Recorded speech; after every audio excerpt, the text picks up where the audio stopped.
eu acho que a gente tem que fazer o melhor dentro da situação que a gente tá. Perfeito. Independente se a gente acha que aquele melhor vai gerar um resultado ou não, porque às vezes é um outro resultado que a gente nem imagina que vai surgir daquele melhor que a gente tá fazendo. Concordo. A gente tem que estar aberto às coisas, os acontecimentos da vida, porque eu diria que a maioria das vezes a gente não tem a capacidade de enxergar o que a vida vai trazer pra gente e a nossa função no mundo. Eu acho que a vida médica, ela é puxada. E a gente quer ao máximo conseguir entrar na fase menos puxada, Exato. mais rápido. Mais estável, né? Porque a gente percebe que a vida médica é puxada no final da faculdade, a gente fala, meu Deus, eu tô há 6 anos nisso e eu vou ter mais muitos anos na formação que vão ser mais difíceis ainda. né? E a gente quer tentar acelerar isso ao máximo. E às vezes nesse acelerar a gente erra. Se perde. A gente se perde.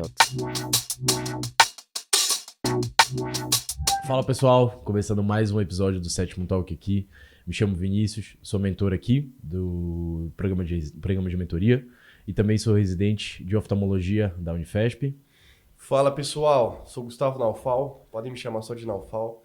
Eu também sou mentor, também integro a equipe do 7º ano e também... E hosts, né? host, né? E também sou residente da oftalmo da escola.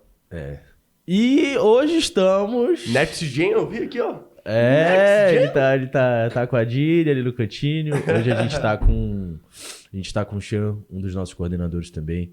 A gente vai comentar um pouquinho sobre como é que foi a trajetória dele. Apenas 97 acertos na USP São Paulo. Cara, aquela prova tava muito difícil, cara, meu Difícil, Deus. mas antes da gente começar, a gente sempre precisa lembrar pra você que quer trabalhar não, que quer dar um boom no seu consultório, que quer trabalhar com marketing médico, geração de IA, geração de conteúdo, quiser aumentar a quantidade de pacientes que você está atendendo, marketing médico é essencial. E o pessoal da MedMasters, com certeza, é uma empresa super séria, uma empresa super respeitada no cenário. Chama os caras que eles com certeza vão dar um jeito nisso. E... Vamos que vamos? Chan, por favor, faça as se honras. apresente. Bom dia, Naufal. Bom dia, Vinícius. Meu nome é Chan. Eu sou coordenador aqui do 7º ano. Sou atualmente residente de medicina nuclear no Hospital das Clínicas da Faculdade de Medicina da USP. E hoje eu vou conversar um pouquinho aqui com vocês e compartilhar um pouquinho da minha história, minha trajetória de vida, assim, que eu acho que a gente trabalha junto, mas a gente conversou muito pouco sobre isso. Vai ser bem bacana poder compartilhar. Sim, exato. A gente fala tanto de trabalho. Agora chegou a hora da gente aprofundar um pouco nas histórias da vida, né, Chan? Com certeza. E, cara, obrigado por estar aqui. A gente, em pouco tempo, nós três aqui nos tornamos amigos. E, como o Lucas e Danilão irão anunciar, a Next Gen do 7º ano. Então, é uma honra estar entrevistando você. Tenho muito respeito, admiração. É só o começo da nossa parte. Então, conta um pouco pra gente, cara, quantos anos você tem, da onde você nasceu, um pouquinho onde você fez sua faculdade. Como é que foi a trajetória durante a faculdade. E a gente vamos abrindo o leque. Beleza. Eu tenho 31 anos. Eu nasci na cidade de São Paulo. Eu morei aqui em São Paulo até meus 8 anos de idade, 8, 9 anos. E daí meus pais se decidiram mudar para Florianópolis. Fui para Florianópolis com meus pais, cresci lá, vivi minha vida inteira lá, fiz minha faculdade lá e voltei para São Paulo só para fazer residência médica mesmo. Mas a minha família inteira, basicamente... Tudo do Sul? Não, na verdade todo mundo aqui de São Paulo mesmo, meus tios, avós... Só vocês que foram para lá? Só a gente foi para o Sul mesmo. E... a minha trajetória até eu chegar na medicina era um pouco longa, assim, tá? Não foi uma trajetória muito retilínea. Eu vou começar um pouco falando mais da minha infância mesmo. Certeza. E, cara, eu sempre fui muito envolvido com esporte, assim. Desde criança, minha mãe sempre foi uma incentivadora muito grande para que eu sempre fizesse bastante esporte. Então, desde criança eu nadava bastante, cheguei a participar de competição de natação juvenil, tudo mais. Quando eu saí da natação, fui pro judô. Então, eu fiquei muito tempo no judô. Não era meu forte. Não era muito pequeno perto dos outros goleiros. Os caras me derrubavam muito fácil. E quando eu mudei para Florianópolis, eu comecei a jogar tênis. Eu acho que isso aqui é até uma intersecção na nossa vida. Com certeza. E cara, e assim, no tênis eu fiquei dos 9 até os 15, 16 anos. E assim, foi o que mais marcou minha adolescência, realmente foi a trajetória dentro do tênis competitivo juvenil. Eu acho que você também tinha uma rotina parecida com isso. Eu chegava da escola, almoçava, 1h45, 2 horas já estava começando a treinar, treinava até às 6, chegava em casa, tomava banho, fazia alguma coisa ali que tinha da escola e basicamente ia dormir. E assim, a minha trajetória na adolescência foi muito dentro do esporte, muito dentro daquela rotina de treinamento. Fiz ótimos amigos que eu levo comigo até hoje pra vida, assim, converso, encontro quando vou pra Floripa. São meus amigos mesmo, assim, pra vida. Construí uma relação muito boa. E eu acho que muito do que eu sou hoje foi moldado pelo esporte, a questão da disciplina, de seguir uma rotina, de... Tá acostumado a dar uma sofrida, né, cara? Porque o esporte ele te ensina a sofrer, né? E conseguir vencer situações que são colocadas na sua vida ali de forma pontual, que você tem que se adaptar, porque assim, o jogo de tênis são altos e baixos, né? Então, é um momento. Você tem que, em algum momento ali, você tem que virar a chave e conseguir... Você vai ter o seu momento, você vai ter a sua oportunidade, cabe a você, né? Exatamente. Se moldar ali. E eu acho que muito do que eu sou hoje foi moldado por isso. Concordo. Da minha parte. Quando eu tava ali no fim do primeiro ano da categoria 16 anos, mais ou menos, eu cheguei à decisão que eu não ia seguir a carreira de tenista profissional. Eu jogava os torneios brasileiros, jogava o circuito COSAT e tudo mais. Falei assim, não, vou dar uma segurada, vou decidir se eu vou fazer um tênis universitário, tentar fazer um tênis universitário nos Estados Unidos. Assim, tinha algumas possibilidades, mas acabei não seguindo dentro dessa trajetória. Resolvi ficar no Brasil mesmo, fazer uma faculdade aqui e seguir minha vida aqui perto da minha família. Então voltei, sentei, me organizei, estudei, prestei prova final do ano pro vestibular. Início do ano que vem já estava basicamente fazendo a faculdade de medicina. E daí assim, quando eu entrei na faculdade de medicina, realmente eu encontrei aquilo que eu realmente gosto de estudar e gosto de fazer. Então assim, para mim sempre foi muito natural ir assistir aula, prestar atenção, chegar em casa, estudar, ler o livro, ter uma rotina de estudo. Isso pra mim, assim, sempre foi muito tranquilo. Eu nunca tive... dificuldade. Até por conta do esporte, né, cara? O esporte gera uma disciplina, cara. Tipo assim, sua mentalidade fica diferente. Exato. Quando você já foi exposto à dificuldade que o esporte coloca, de você ser disciplinado. E a disciplina do esporte, ela envolve todas as esferas da tua vida. Todas. Então, por exemplo, às vezes você não sai porque você precisa estar bem para um campeonato. Exato. Aí você não pode comer tudo que você quiser, porque você tem que estar sempre em forma para você conseguir estar na sua melhor forma, tem dia que você jogando bem. Você tem que estar em casa, tem que descansar, entendeu? Tem dia que então, você assim, quer treinar e você tem que treinar. Cara, você cria, querendo ou não, uma parada que eu sempre falo, cara. Esporte é uma parada inigualável. Tinha que ser obrigatório pra todo mundo, cara. Ela cria uma disciplina, assim, dentro da sua cabeça que você nem percebe pras outras esferas. Tipo assim, a abdicação é tão natural, o sacrifício que você faz é tão natural que, cara, vira uma parada assim que, tipo assim, não vira um sacrifício, querendo ou não, pra você. Você já entendeu aquilo, você já entende que você precisa sacrificar, que aquele é o momento de você tirar um pouquinho ali, às vezes, do lazer. Cara, pô, quero comer um fast food, quero sair pra uma festa, quero beber. E não pode. E no final das contas, cara, isso reflete na sua vida. Quando você para estudar, ou quando você para um projeto, você pega aquele pensamento do esporte e você começa a aplicar nisso. Literalmente. Então, cara, pra mim esporte é algo que é praticamente obrigatório. Assim. Show. Isso é interessante porque, assim, eu vejo muitos dos colegas que jogavam tênis comigo, muitos fizeram medicina. Sim. E muitos são muito destacados dentro das áreas que escolheram. Então, assim, eu diria que o percentual de pessoas que jogava tênis e que fez medicina e o percentual dessas pessoas que se destacaram é muito maior, cara. do que a média das pessoas que não faziam um esporte competitivo de alto nível. Sim, exato. Pra quem não sabe, eu também tive uma adolescência muito voltada ao esporte. Saí de casa com 15 anos, moro sozinho desde meus 15 anos, então já tem 10 anos que eu tô fora de casa. E estudei de noite no segundo colegial, quase reprovei o terceiro colegial, quase por... Cara, não ia pra escola porque a gente treinava, né? Mas, obviamente, minha família estava ciente, né? Era tudo muito conversado. Mas o que o Chan e o Vini falaram faz muito sentido. A questão é que você acostuma desde cedo a ter um objetivo e uma meta e saber que você precisa abdicar bastante até atingir a meta, porque tudo que é alto rendimento existe muita abdicação e o estudo não é diferente. O estudo não é diferente. Quando a gente fala que o mínimo acaba sendo 6 horas de estudo por dia para quem tem um dia livre, para a pessoa que ela não foi submetida a uma abdicação e ela não tem o hábito de estudo, é muito difícil dela cumprir. Agora você faça uma transição. Vou dar um exemplo. Eu, no terceiro colegial, quase reprovei, ia para os Estados Unidos, decidi não ir, decidi fazer medicina. Eu transformei as minhas 8 horas de treino diárias em 8 horas de estudo, assim, ó.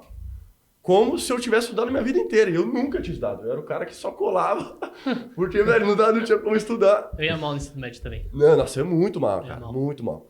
E depois, 8 horas de estudo, play, né? Então, o esporte traz essa facilidade, né, de abdicar desde cedo. Mas continue, Tiago.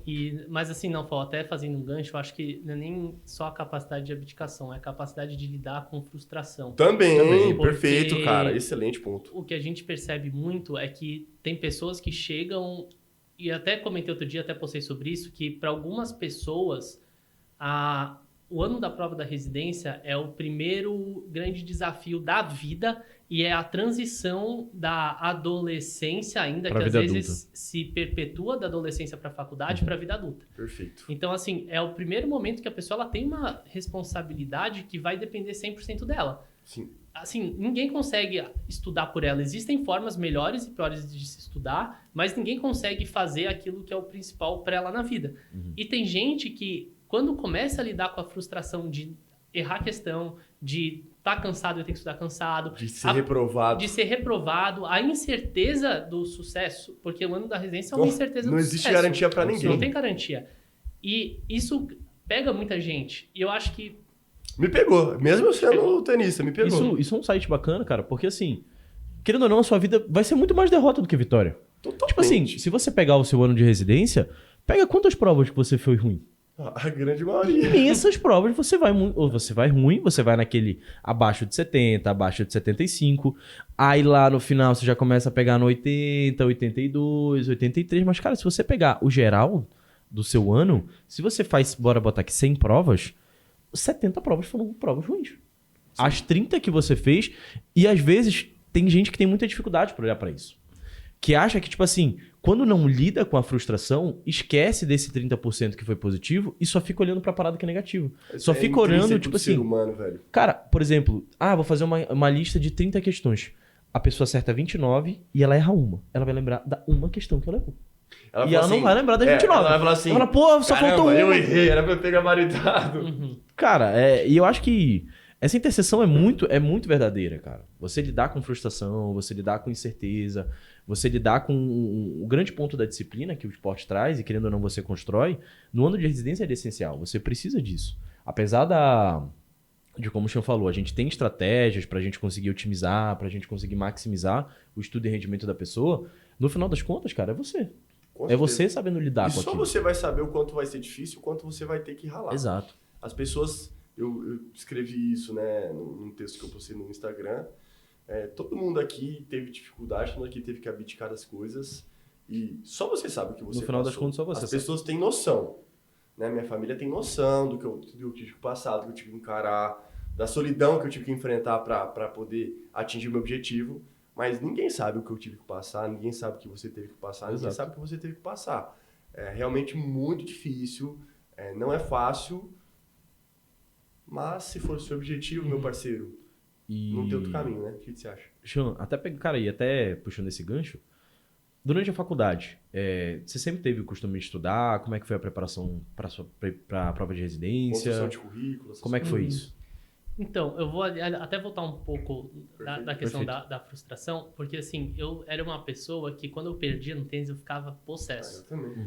Assim, no começo, eu lembro que meus pais falavam, Chama, você tá indo lá participar, um torneio. Eu falei, não, eu quero ganhar. E daí você falava, Chama, você não vai ganhar sempre. Você é muito mais perde do que ganha. Aquele vídeo do Tiger Woods falando, que ele é o primeiro...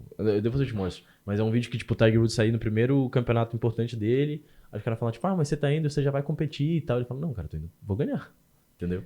O meu objetivo sempre foi ganhar. E assim, eu acho que até ali meus 16 anos, quando eu não segui mais a carreira de tenista profissional juvenil, eu ainda tinha essa ideia. E quando eu comecei a estudar para residência, foi engraçado que no começo, a minha mentalidade ainda era 100% do assim. Eu vou ganhar. Não tinha muita brecha para a expectativa de acreditar que eu não ia ganhar. Eu também. E quando eu comecei a chegar na metade do ano, até trazendo uma coisa interessante que o Lucas falou nos nossos eventos presenciais, que Quando a gente começa a jornada, a gente enxerga de onde a gente saiu, mas quando a gente chega no meio, a gente não enxerga de onde a gente saiu e nem onde a gente quer chegar. Exato. A gente fica ali num meio que a gente não sabe se a gente está indo pro caminho certo ou não. Fica tipo uma neblina assim, Fica uma neblina e você tem que conseguir sair daquele momento, enxergar de cima para ver para onde você está indo de fato. E quando eu cheguei nessa metade do ano, do meu ano da preparação, até entrando nesse tópico mais específico da preparação para residência, eu comecei a lembrar de tudo que minha mãe me falava quando eu tava lá perdendo os jogos com 15 anos. Eu comecei a falar assim, cara, se eu não lidar com isso, meu ano vai afundar. Vai. Porque eu vou entrar num looping de pensamento, de não lidar com a frustração, que eu não vou conseguir progredir no estudo. E foi aí que eu entendi assim, não, é mais difícil do que eu achava no início do ano. Porque assim, eu comecei o ano, vai ser difícil, mas eu vou dar um jeito. Quando eu cheguei na metade do ano, e eu falei assim, beleza, eu vou pegar as provas da USP, que eram as provas que eu mais queria passar. E eu comecei a fazer, eu falava, cara, como é que eu vou chegar no final do ano acertando 80% nessa prova? Aí eu comecei a entender que realmente o grau de dificuldade para você chegar no 80%, você tem que ir vencendo muitas camadas. Exato. São muitas camadas. Você fala assim, beleza, eu acho que eu tô bem. Daí você vai, passa um tempo... Não tô tão bem, não. Não tô tão bem, agora eu tô bem. Aí passa mais um tempo, não, agora eu tô bem. E chega ao final do ano, você fala, agora eu tô bem. Mas se você continuasse, você ia achar que você não tava bem o suficiente. Sim. Assim, é infinito o caminho. Eu tive essa sensação, né? Tipo assim, isso foi bem antes da primeira prova, assim, do ano de preparação, que eu fui aprovado, de... Cara, será que eu... Tipo assim, é uma sensação meio estranha, não sei se consigo pôr em palavras, mas era um pouco do que você falou. Eu sabia que tinha feito muito, mas ao mesmo tempo, será que eu tô preparado? Né? Tipo, eu não consigo, cara, uma sensação um pouco esquisita, mas... Acho que você sempre bota, cara, esse pensamento assim, eu poderia ter feito mais. Cara, eu não conseguia ver mais do que eu tinha feito, mas a questão de lidar com a frustração é algo que te deixa na dúvida, né? Então é uma sensação esquisita, não sei, não consigo pôr em palavras. Mas assim, interessante é que você ao longo do ano vai lidando com diferentes sentimentos e que... Dia após dia. Dia após dia ali. Tem dia que você tá bem, tem dia que você não consegue estudar bem, tem dia que você faz 100 questões, tem dia que você faz 50, tem dia que você tá bem demais, faz 200. Sim, é uma coisa... Tem semana boa, tem semana ruim. Exatamente. Tem problemas que acontecerão no meio do ano de preparação que vai influenciar a sua mentalidade, vai influenciar o seu modo de ver, de encarar, né? Então... E eu acho que isso foi, assim, um ponto-chave, assim, para eu ter um ano bom, entender que eu ia errar, eu ia ter prova ruim, eu ia ter momento ruim, e acho que isso veio muito do que eu aprendi dentro de quadro ali. Acho que para mim foi uma coisa que marcou muito a minha vida, a minha forma de ser. Respondendo sua pergunta, Vinícius, em relação à faculdade. Cara, eu sempre fui uma pessoa que eu gostava muito... Eu sempre aprendi muito mais comigo mesmo do que em aula. Eu sempre tive essa dificuldade muito grande no sentido de que eu nunca gostei muito de ir para assistir aula de uma aula que o professor lia o slide. Isso a gente não sei como foi a faculdade de vocês, eu pelo menos tinha bastante na minha. Não, meu foi ativo. Meu foi ativo. O seu foi ativo? Foi não, meu é igual o seu. Então, às vezes o professor dava 150 slides numa aula, que ele lia, lia, e eu falava, beleza, eu tô aqui há 3 horas, não adiantou nada. Ali. Não adiantava nada. Fala assim, pra mim não adiantava. Tinha gente que podia adiantar, pra mim não funcionava. Então, o que eu fazia? Eu faltava muito, né? Eu sempre fui uma pessoa que eu faltei muito na faculdade. Assim, eu tinha professor que não fazia chamada, eu basicamente não ia. Eu via qual que ia ser o tema da aula naquele dia. Por exemplo, a professora de imunologia, ela fazia pouca chamada na minha faculdade. E ela, basicamente, cada aula dava um capítulo daquele ABAS, do livro de imunologia. Então, eu via, basicamente, o que ela ia dar no dia. Sim. E eu reservava das 8 às 11h25, que era o horário da aula dela, para ler aquele capítulo. Perfeito. Então, assim, eu estava sempre em dia com a matéria, lendo o livro, estudando de uma forma que... Não é que você faltava para varzear. Não, você faltava porque você rendia mais faltando, fazia mais sentido. Sim, pra mim sempre foi ótimo isso. Assim, a prova dela era uma prova discursiva, eu sentava lá, fazia a prova tranquilo e dava tudo certo e para mim era bom. Entende? Então, assim, eu sempre fui uma pessoa que eu aprendi muito estudando comigo mesmo. Então, nas aulas que não tinham chamada, eu faltava muito. Nas aulas que tinham, eu ia para aula estudar comigo mesmo. Eu falava assim, beleza, o tema da aula é tal coisa, se o professor ficasse só lendo slide... Eu ficava estudando durante a aula a base daquela aula. Basicamente era isso. Então, assim, eu sempre fui uma pessoa que funcionei bem dessa forma. Eu sempre tive uma rotina muito estruturada de estudo. Eu gosto muito de estudar, eu sou uma pessoa que... Eu gosto de, por exemplo, reservar até hoje. Vou tirar um sábado para estudar. Eu tiro das 9 da manhã às 7 da noite e eu entro ali num flow? Num flow e vou estudando, vou lendo, sabe, um tempo comigo mesmo. Eu sempre gostei muito de fazer isso. Então, eu sempre tive uma rotina de pelo menos chegar em casa, estudar 1h30 ali por dia. Eu morava muito perto da minha faculdade, então eu chegava em casa, tomava um lanche e tal. Você fez faculdade particular ou Fiz federal? particular. Uhum. Chegava em casa, estudava ali 1h30 e daí eu ia na academia, eu ia nadar, me mantive fazendo esporte a faculdade inteira, assim, pra mim sempre foi uma coisa que me ajudou muito. Então, a minha rotina na faculdade era mais ou menos essa. Eu acho que isso foi uma das coisas que me facilitou muito a construção de conteúdo, porque era uma coisa que, por exemplo, você lê o Guyton. Aí, quando eu tinha a pneumoclínica, por exemplo, eu ia lá e relia o Guyton. Sim. Junto com a parte clínica. Sim. Aí no internato, eu relia a parte clínica, relia o essencial da fisiopatologia. Então, assim, eu ia vendo... Você estudou sempre muito por livro, né? Muito por livro. Eu acho que isso deu certo porque você desde sempre começou por livro, né? Se você uma pessoa no 5º ano pegar o Guyton pra ler... Possível. Ferrou, né? Possível. É muito conteúdo. Então, assim, eu sempre gostei muito de entender muito como funcionavam as coisas. Pra mim, sempre... De construir esse raciocínio e essa imagem visual do corpo dentro da minha cabeça e eu conseguia entendendo as coisas dessa forma. Então, acho que isso me facilitou muito a construção de conhecimento mesmo ao longo da vida. E quando chegou no ano de preparação, eu até fiz... A minha preparação foi muito diferente do que eu vejo a preparação hoje. E eu vejo que, assim, muitas coisas eu acertei e muitas coisas eu errei. No meu ano de preparação, eu era uma pessoa que continuei estudando por livro. Para mim, sempre funcionou muito tirar um tempo para assistir uma aula, para ler um texto longo, para montar um material e para depois resolver muita questão em cima disso e complementando informações. Isso, para mim, sempre foi uma coisa que funcionou bastante. Mas foi uma coisa que me demandou muito mais tempo. Com certeza. Muito mais. E esforço também, né? Só que como eu sempre fui acostumado a dedicar muito tempo à mesma atividade era uma coisa que era natural para mim. Então, assim... Tem muita gente que pergunta assim, o que você acha que é o certo para estudar pro ano de preparação da residência?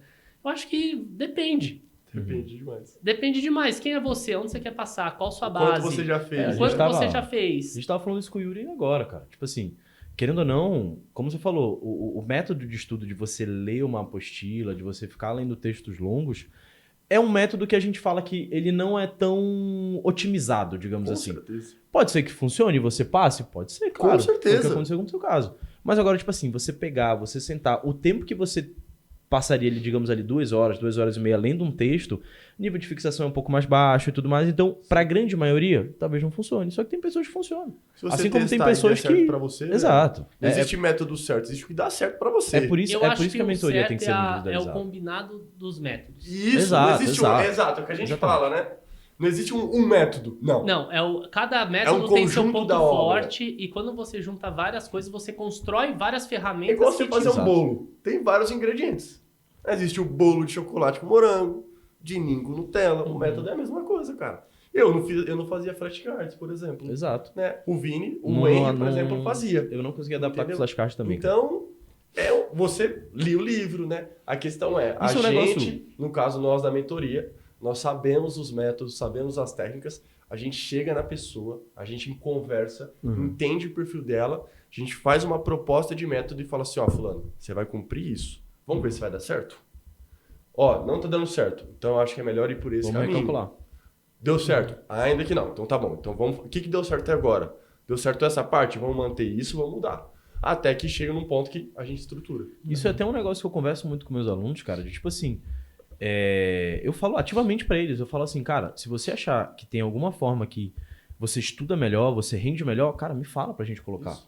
Porque, tipo assim, a gente sempre fala, ver a aula, fazer resumo, fazer questão, fazer flashcard, querendo ou não, são estratégias que quando elas estão nesse mix, tem uma chance de você conseguir ser aprovado maior, porque são estudos mais ativos, a pessoa esforça mais, né, querendo ou não.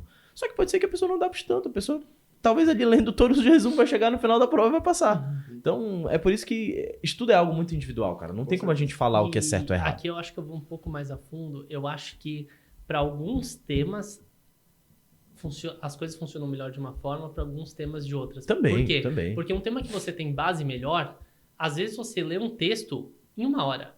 Um tema que você tem uma base ruim, às vezes você precisa de 3 dias. Exato. Então, assim, nem sempre para temas diferentes, o mesmo método funciona. Concordo. Então, eu acho que a coisa tem que ser mais individualizada ainda. Portanto, que eu sempre pergunto para os meus alunos aqui, trazendo um gancho, eu falo assim, ó, como é que foi seu conhecimento, construção de conhecimento em ginecologia ao longo da faculdade? Como foi seu ambulatório? O que você viu, o que você não viu? Porque às vezes a pessoa ela tá tentando sair de um ponto de partida que está muito além do ponto de partida dela. Ela tem que voltar mais ainda.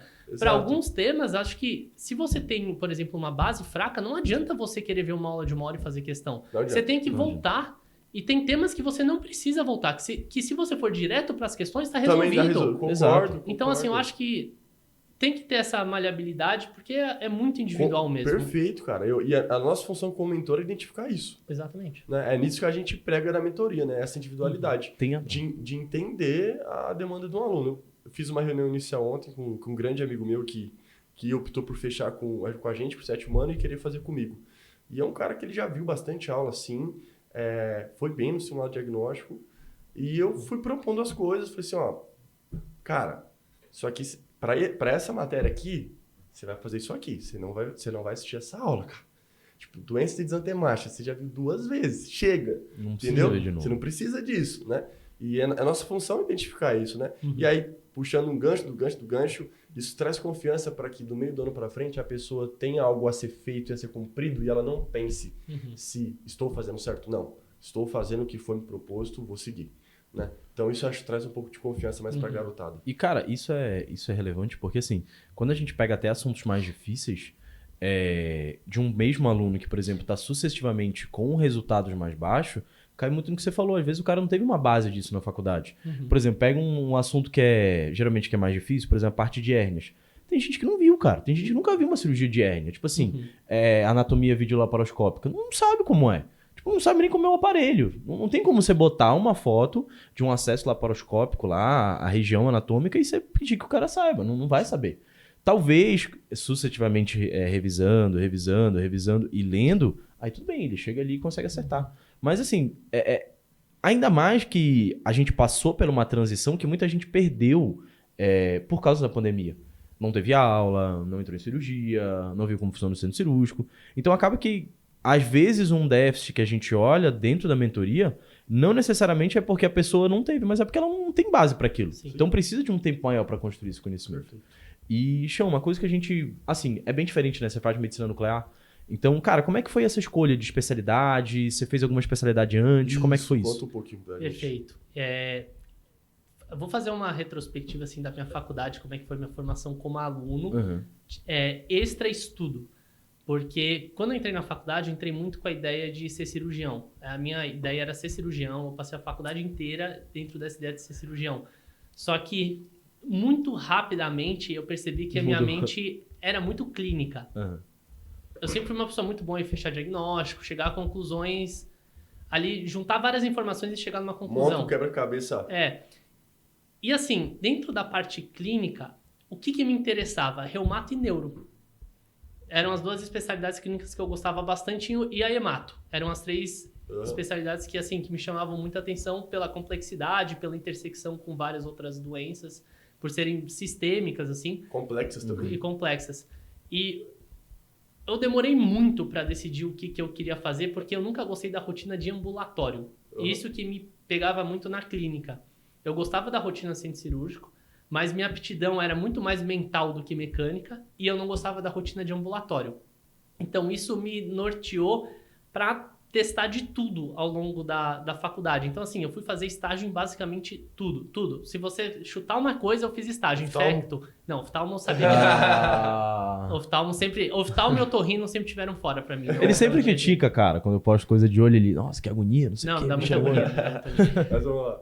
E assim, eu na terceiro semestre da faculdade, eu comecei a namorar uma menina que era da minha sala, E assim, dentre as pessoas que eu conheci de alto desempenho na vida, ela é a pessoa mais fora da curva até hoje que eu conheci como médica mesmo, assim. Ela até atualmente é residente de neurologia no HC, tá no R3.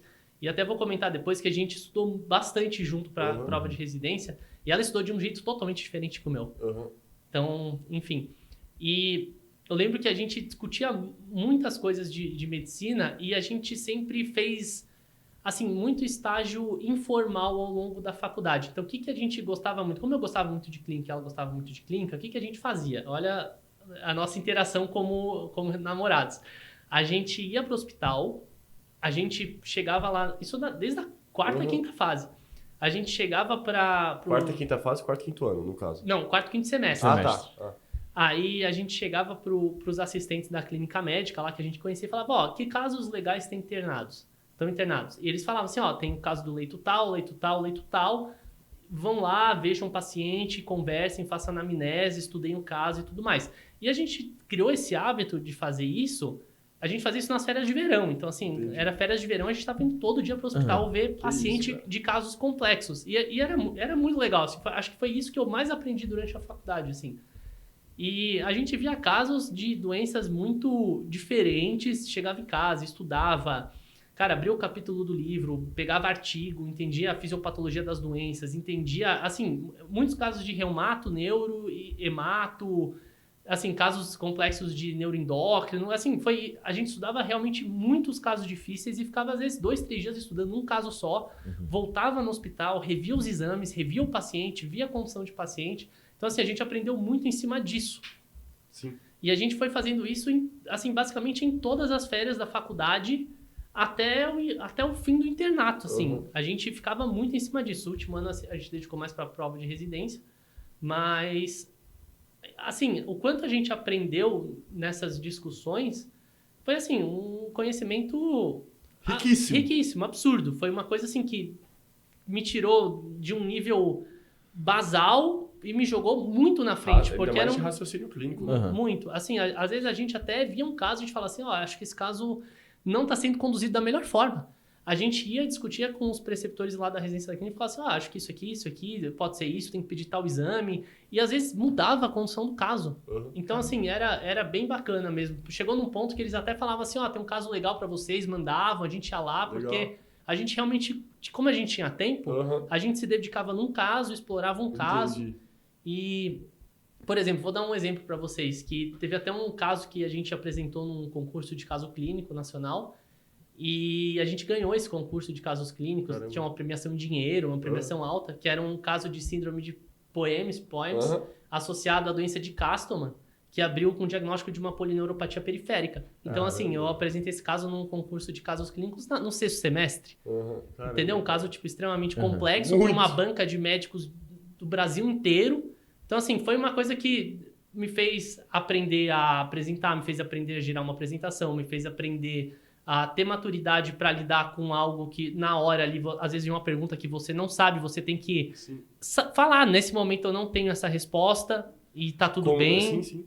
E, então, assim, é aquilo que eu falei um pouco. Você, por mais que você ache que você ainda tá... eu tava no 5º semestre, indo lá discutindo o caso com os residentes da clínica. Eu estava fazendo o meu melhor dentro das situações que eu tinha. Certeza. E isso é bacana até porque isso me fez conhecer muitos dos médicos bons da cidade que eu estava e criar excelentes relações com eles que eu mantenho até hoje. Né? Até hoje eu mantenho isso. Por mais que eu não tenha seguido fazer clínica médica, ou reumato, ou neuro... Uma coisa não exclui a outra. Até hoje eu tenho excelentes relações com eles, portanto que... Eu até comentei, vou até comentar depois da minha escolha pela medicina nuclear, até comentei com o meu ex-professor de reumato, que na época, agora ele ainda não é mais, na verdade, mas na época ele era presidente da Sociedade Brasileira de Reumato. É um cara, assim, fez formação em THC, é um dos melhores médicos que eu conheço, assim, do ponto de vista clínico, vai para Harvard todo ano, é um cara, assim, muito acima da média mesmo, e ele falou, Chan, a trajetória que você fez, ele foi uma das pessoas que me fez enxergar isso, assim, no final da faculdade. Você pode ir para onde você quiser, você pode fazer o que você quiser. E eu não enxergava isso muitas vezes ali no fim da minha formação como acadêmico de medicina, mas ele falava, você pode decidir você fazer o que você quiser. A minha ex-namorada na época, a Stephanie, ela falou, vocês dois podem fazer o que vocês quiserem. Portanto que os dois foram aprovados de primeira em residências concorridas. E eu acho que isso é o bacana de você ter uma trajetória, de você colocar uma intensidade alta naquilo que você está fazendo. Porque muitas vezes você tem um objetivo, mas na verdade o real objetivo daquele momento que você está vivendo, ele ainda vai vir. Sim. A gente não sabe tudo que vai acontecer na nossa vida. Eu não achava que eu ia trabalhar com mentoria de residência médica nunca na minha vida. E acabei vindo para São Paulo, acabei conhecendo vocês, hoje eu tô aqui. Isso, exato. Se a gente tivesse ido para outro lugar, às vezes nem isso aqui nem estaria existindo, né? Exatamente. Então, assim, eu acho que a gente tem que estar aberto às coisas, os acontecimentos da vida, porque às vezes a gente não tem a capacidade de enxergar, eu diria que a maioria das vezes a gente não tem a capacidade de enxergar o que a vida vai trazer pra gente e a nossa função no mundo. É tudo retrospectivo. É tudo depois que acontece. Aí você fala, opa, agora eu entendi. Quando dá uns 3, 4 anos, você olha pra trás e fala, fala assim, exato. Então por que a gente tá aqui hoje? Olha pra trás e fala assim, opa, então a gente plantou e estamos colhendo, né? Então é exatamente isso. Exatamente. E é engraçado porque até para a escolha da especialidade, eu fiz estágio em todas as especialidades. Eu cheguei no fim da faculdade e eu falei assim, bom, agora eu vou ter que decidir. Ou eu vou fazer cirurgia ou eu vou fazer uma outra especialidade. E eu sempre gostei muito de tudo. Eu gosto da clínica cirúrgica, gosto bastante. Eu sempre gostei das especialidades clínicas. Então eu pensei assim, bom, eu vou escolher uma especialidade que eu não tenha que ficar no ambulatório, porque eu nunca gostei muito da rotina de ambulatório. Eu sempre achei que era muito pouco raciocínio e muita conversa. Eu gostava mais do raciocínio do que do ponto de vista da conversa. Sim, social. Então, eu decidi ou vou fazer rádio ou vou fazer patologia. Eram minhas duas opções na época. Acabei indo para patologia, que é uma especialidade puramente diagnóstica e que lida com todas as especialidades da medicina. Sim. Você tem que entender clínica, você tem que entender cirurgia, você tem que entender tudo. Fui para Pato, fiquei 6 meses, fiz a Pato lá no HC também. E o que eu não gostei muito da patologia é que é um exame muito anatômico.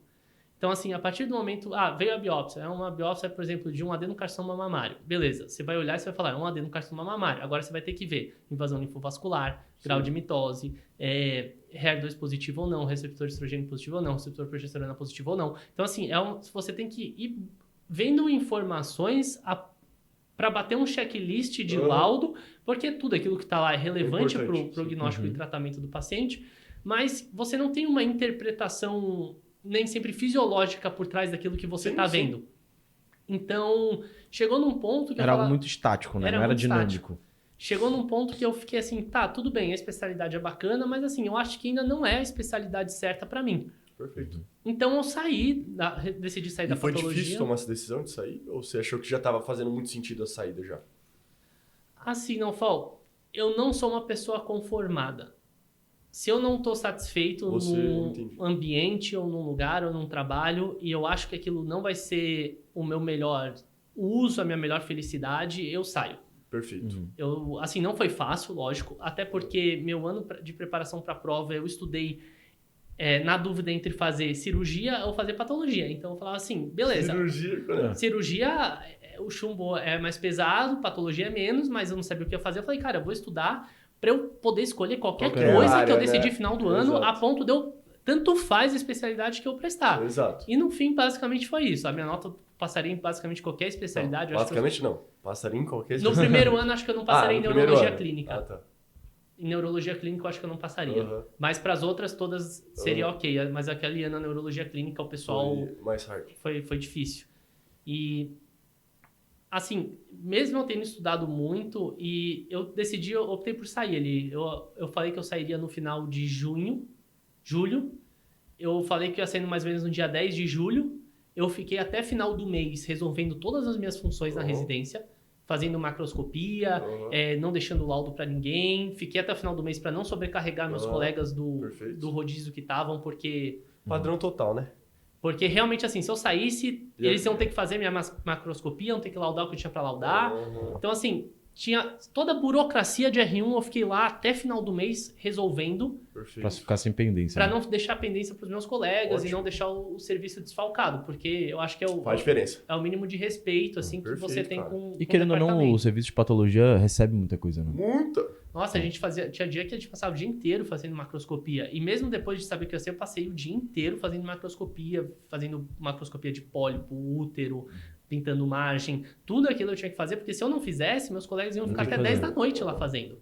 Então, assim, eu não queria isso. Perfeito, cara. Então, eu fiquei lá até final do mês resolvendo minhas pendências. O pessoal até me falava, poxa, se você vai sair, por que você tá aqui? E eu falava assim, cara, pra não deixar as pendências. O pessoal, tinha gente que falava assim, pelo amor de Deus, não sei o que. Eu ficava assim, cara, é o que eu sempre digo, eu tava fazendo o que tava certo dentro de mim. Uhum.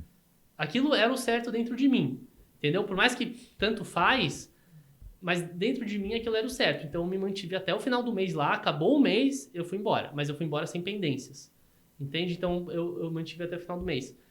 E eu acho que o mais difícil, assim, foi o julgamento de algumas pessoas. Porque, assim, é complicado, assim. Algumas pessoas realmente dizem, você vai sair, pelo amor de Deus. Teve gente que falava assim, poxa, você é um residente excelente, você é um dos melhores residentes, você vai se destacar. Eu falava assim... Mas não é o que eu quero. Sabe? Eu acho que não foda. era dentro da felicidade que eu esperava pra minha vida, não ia ser compatível com a minha felicidade. Então, eu decidi sair porque eu achava que eu não estava no caminho certo. E quando eu saí, realmente eu saí com uma dificuldade muito grande de decidir. Eu falava assim, cara, não sei o que eu vou fazer agora, o que eu vou fazer? Aí eu falei, tudo bem, vou trabalhar, vou juntar um dinheiro e depois eu decido. Aí eu fiquei realmente um ano, assim, trabalhando muito. Teve mês que eu dei 35 plantões de 12. Que? Acredite, 35 plantões de 12. Que isso, cara. Foi um ano puxado, assim, eu lembro até hoje que teve um dia, eu tava no fim de 36, 40 horas. Nossa. Que eu já tava entrando com vontade de chorar. 3, 4 da manhã, eu tava olhando pra baixo, assim, com vontade de chorar. Tremendo. Sem dormir, mal, assim, desesperado mesmo, assim. Ainda faltando 12 horas pra terminar. E eu sou uma pessoa muito tranquila, só que assim, eu trabalhava numa emergência de alta complexidade, chegava a casos extremamente complexos, porque fecharam o PS da escola e começaram a ir todos os pacientes para o pronto-socorro do Hospital Ipiranga, que era onde eu trabalhava. Então eu pegava, por exemplo, as descompensações das doenças crônicas dos pacientes dos ambulatórios da escola. Então às vezes vinha, eu acompanho no ambulatório de doenças raras da Escola Paulista. Eu falava, pronto. Tá? E você tá descompensada do quê? Não sei, porque eu não sei nem que doença eu tenho ainda. Então eu falava, meu Deus, eu vou ter que tratar a descompensação aguda de uma coisa que eu não sei o que é. Você entende? Ou é um lúpus, é uma esclerodermia, mais baixo. entendeu? Então, assim, era difícil, assim, o PS que eu trabalhava, mas foi um ano que eu aprendi muito. Lá tem a residência de clínica, eu sempre pedi ajuda. Nunca tive problema em assumir uma coisa que eu não sabia. Isso é um dos maiores conselhos que a gente pode dar pra quem é recém-formado. Pelo amor de Deus, gente. Não tenham vergonha de pedir ajuda. Cara, na frente de você tá uma pessoa, velho. Se você não sabe, vai discutir o caso. Não deixe seu ego falar mais alto, não. Exato. Não põe a pessoa em risco, entendeu? As melhores pessoas que eu conheci, elas têm o ego baixíssimo, cara. E elas valorizam o fato de você dizer que não sabem. Com certeza. Porque você fala assim, eu não sei. A pessoa fala, tudo bem, eu também já não soube e eu vou te ajudar. Sim. E ela te senta, te explica e você aprende e aquilo pra ela é gratificante. Então, assim, sempre... Muitas vezes eu chegava pra alguém e falava assim, eu não sei isso.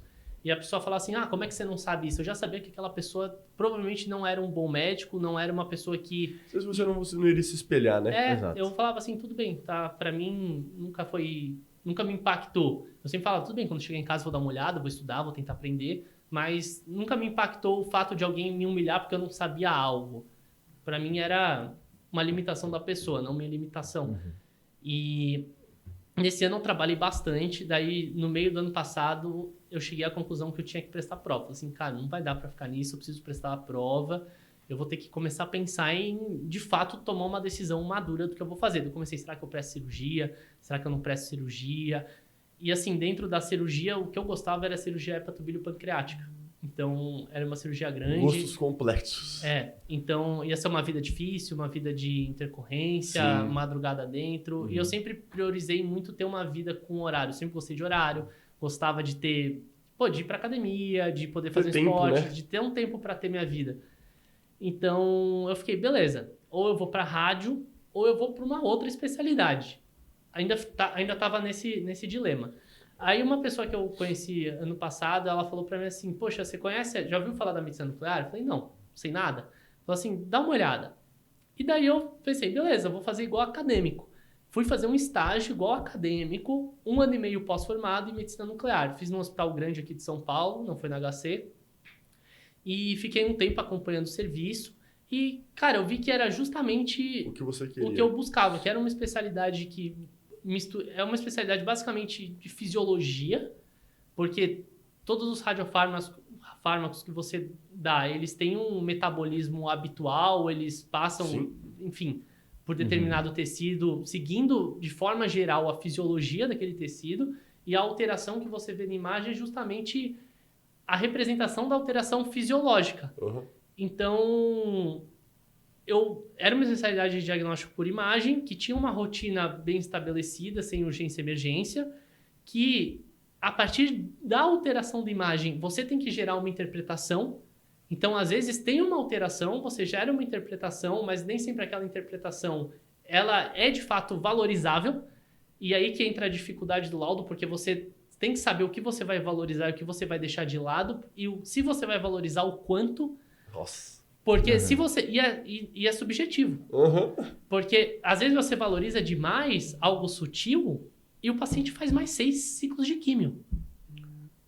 É bem definidor, né? Tipo assim, no final das contas, meio que você tem aquele negócio de tipo...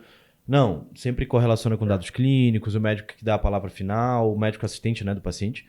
Mas você precisa ter aquela mão de pensar, pô, cara, se eu coloco isso daqui a mais...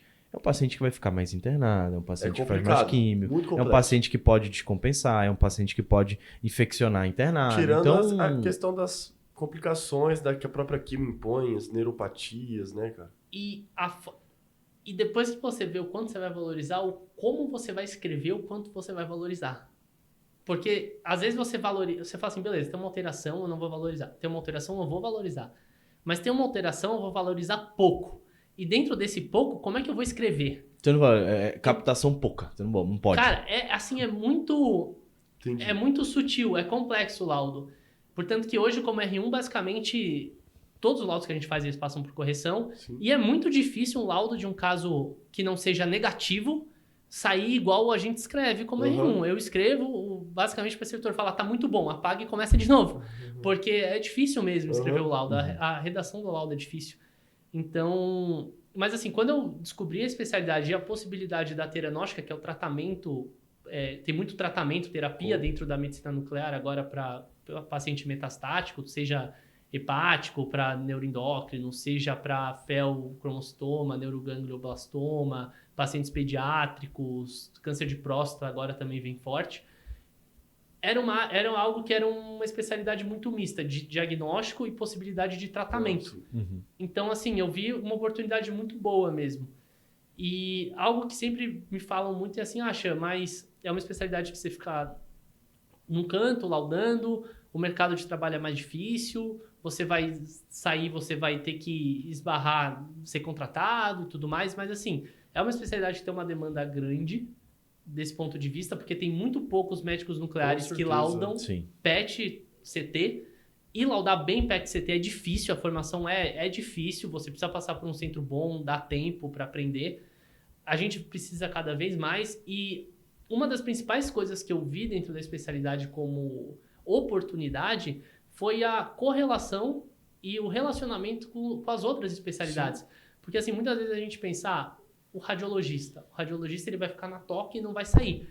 Mas o radiologista, que ele sabe conversar com o clínico, ele sabe conversar com o oncologista, cara, ele é um cara que trabalho conjunto. Trabalho conjunto, totalmente. Ele cria ajuda uma rede muito o de paciente, trabalho muito grande. Com certeza. E a medicina nuclear, você percebe que as pessoas que têm uma capacidade de se comunicar bem, de interagir com as outras especialidades bem, e que entendem o que está acontecendo com o paciente, seja, por exemplo, o paciente reumatológico que vai fazer uma investigação de uma febre de origem determinada, um paciente oncológico que vai fazer investigação de uma febre de origem determinada, ou de um foco de um tumor primário, ou de uma síndrome paraneoplásica, você ligar para o oncologista e você conversar com ele, cara, você isso saber, muda né, o que você está conversando. Completamente. E assim, tudo que eu fiz ao longo da faculdade de estágio em reumatologia, Fez neurologia, cirurgia, cara, hoje eu vejo, eu falo assim, cara, tudo que eu fiz foi para eu chegar exatamente hoje, ainda não laudo PET, mas para eu começar a laudar um PET no R2, olhar e falar, beleza, esse paciente ele tem uma síndrome paraneoplásica neurológica. Onde é que está o tumor? Entendeu? Todo aquele estágio que eu fiz de entender que é uma polineuropatia, entender a clínica do paciente, entender o que pode ser. Começou a fazer sentido. Começou a fazer sentido agora. Se encaixar no lugar onde você chegou, né? Exatamente. E eu acho que até a saída da primeira residência, trabalhar esse ano, entrar numa segunda residência, me fez entrar na residência... Processo de amadurecimento total, né, cara? Eu sou completamente outro residente, até lidando principalmente com as dificuldades do R1, porque R1 é dificuldade uma atrás da outra o dia inteiro. Eu acho até que, cara, tipo assim... Eu acho que, por exemplo, eu entrei muito cedo na faculdade. Eu entrei e tinha 17 anos. Então eu não tipo tinha assim, essa maturidade, 17 anos. Cara, não poderia entrar na faculdade. Imagina, por exemplo, eu ia querer fazer neurocirurgia. Eu ia entrar com neurocirurgia com 22 anos, pô. Você não tem maturidade alguma pra ser um residente. O mais jovem do país. Imagina. Cara, você não tem maturidade alguma com 22 anos pra ser um residente de neurocirurgia, cara. Não tem. Você precisa Só se trabalhar um pouco. Você pode até ter, mas é a exceção da exceção. Exato. Nossa, mas é muito Mas assim, cara, difícil. mesmo a exceção da exceção, se você para um ano, se você trabalha, você entra no exército, você faz ali alguma coisa, você entra no residente totalmente melhor. Até porque você aprende a lidar na prática, pô. Você é o médico. Apesar de você ser intitulado como residente, você é médico também, pô. Pegando o gancho que você falou e voltando rapidamente pro tema da frustração, quando eu não passei direto do sexto ano, um dos meus pontos que eu me apoiei foi isso. Foi eu falar, cara, eu vou trabalhar, eu vou pro pronto-socorro, fiz muito pouco medicina do trabalho, só pronto-socorro, e eu sabia que se eu tivesse esse ano eu ia entrar muito melhor. Com certeza. Se eu tivesse passado, eu ia entrar com uma outra mentalidade, né? Eu já ia ter dado vários plantões, que eu tinha necessidade de dar plantão. Você sabe lidar com a diversidade. Esse é um grande ponto que você vai lidar. Você sabe conduzir um caso, você sabe conversar com o familiar, você sabe conversar com o paciente.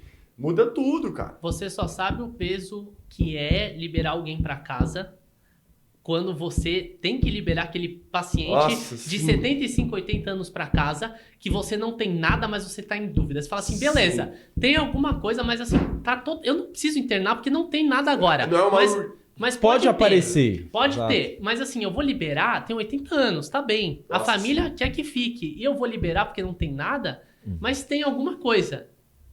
É aí que você sente o peso. Aí é onde você carimba aqui, ó.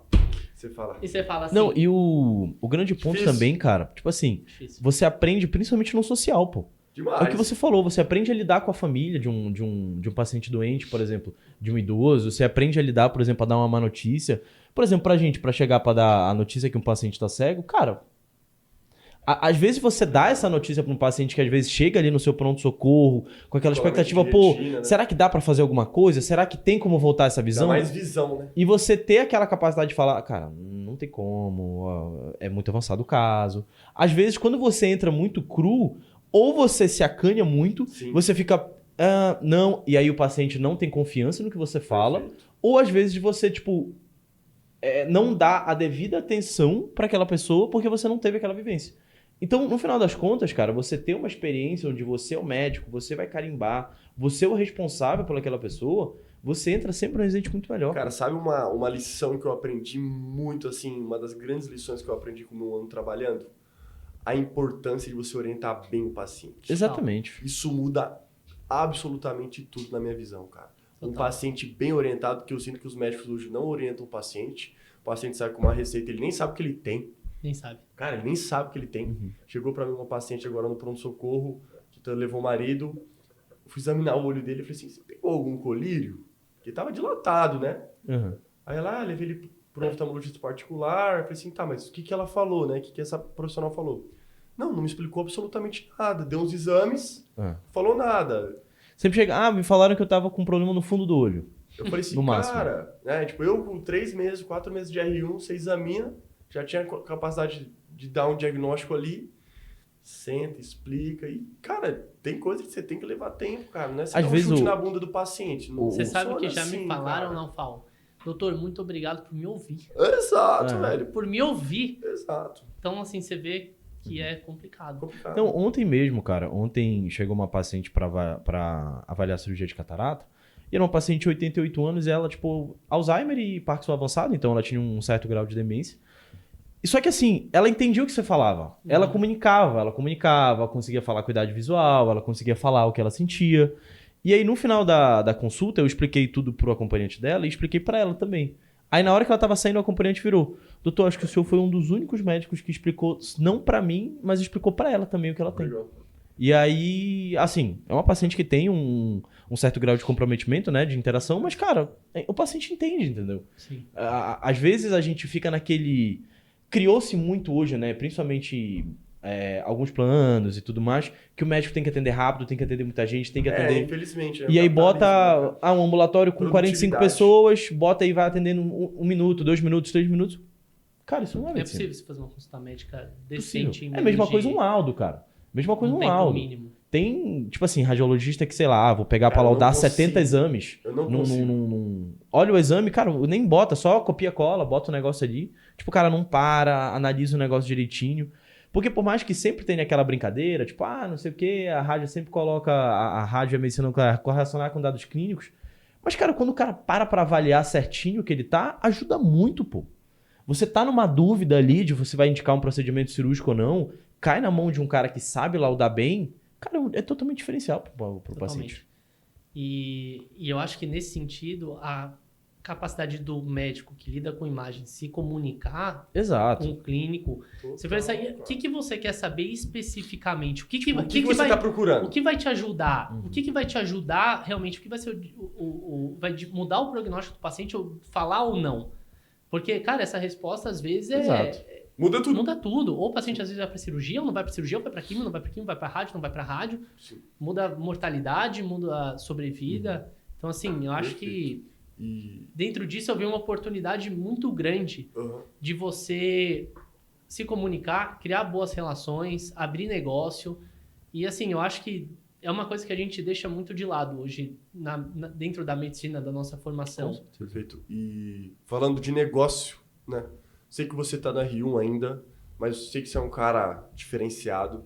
Sei que você estuda o que você faz, o ambiente, o futuro.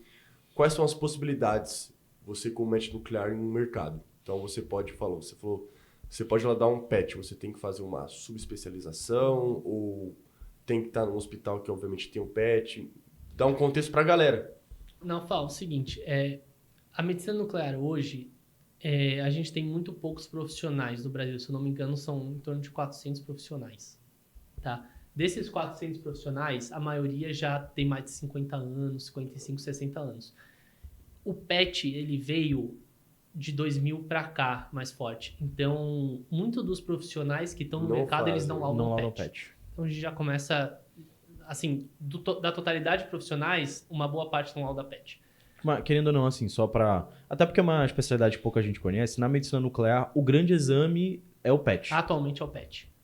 Tá? E só explicando mais ou menos como funciona um PET para todo mundo ter uma noção. O paciente, por exemplo, ele tem um tumor de próstata. O que a gente faz? A gente dá para o paciente um radiofármaco, tá? Marcado com PSMA, por exemplo. PSMA é o antígeno da membrana prostática, antígeno de superfície de membrana prostática, e a gente coloca junto com isso um radiofármaco que emite radiação. A principal diferença da medicina nuclear para a radiologia é que na radiologia a máquina emite a radiação. Na medicina nuclear a máquina capta a radiação. Tá? Então a gente dá radiação para o paciente e o paciente emitindo radiação entra na máquina e a máquina capta essa radiação. Tá? E daí a partir disso ela estrutura a imagem. O uso clássico, assim, que todo mundo mais conhece, mas tem muitos outros, é o uso para avaliação da metástase do câncer de próstata com o PSMA.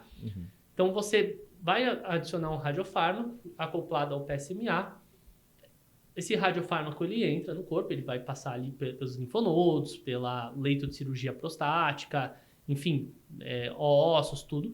E aonde tiver a metástase do câncer de próstata, o PSMA ele vai se ligar ao antígeno da membrana. Então, assim, e aonde ele se liga, o radiofármaco se liga junto. E quando o paciente ele entra no PET e capta a radiação, ele vai captar a radiação específica aonde existe especificamente a metástase do câncer de próstata. Por exemplo, se você tem uma inflamação, Por exemplo, se você faz um PET com glicose marcada, que é o FDG, ele vai captar onde tem inflamação. Mas se você faz um PSMA, não capta, porque não tem ali. Então, você, assim, com a combinação de métodos também, você vai ganhando especificidade. Né? São métodos em série você se ganha especificidade usando diferentes compostos para identificar aquilo que você está usando, a nível molecular mesmo. Então, assim, por exemplo, é muito mais sensível você fazer um PET para detecção de micrometástase linfonodal do que você fazer, por exemplo, uma tomografia, uma ressonância. Com certeza. Então, assim, você consegue ser muito mais sensível, você consegue abordar esse paciente muito mais cedo, fazer um segmento muito melhor para esse paciente. A disponibilidade também vem aumentando do PET, né? São mais centros que tem agora. Agora são mais centros que tem. Mas ainda continua pouco, né? Com pouco. E está aumentando o rol de procedimentos do SUS também.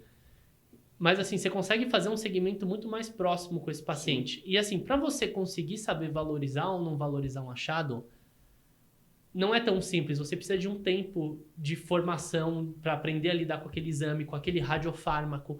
Às vezes você aprende a lá dar PET, mas você não aprende a fazer um determinado tipo de exame.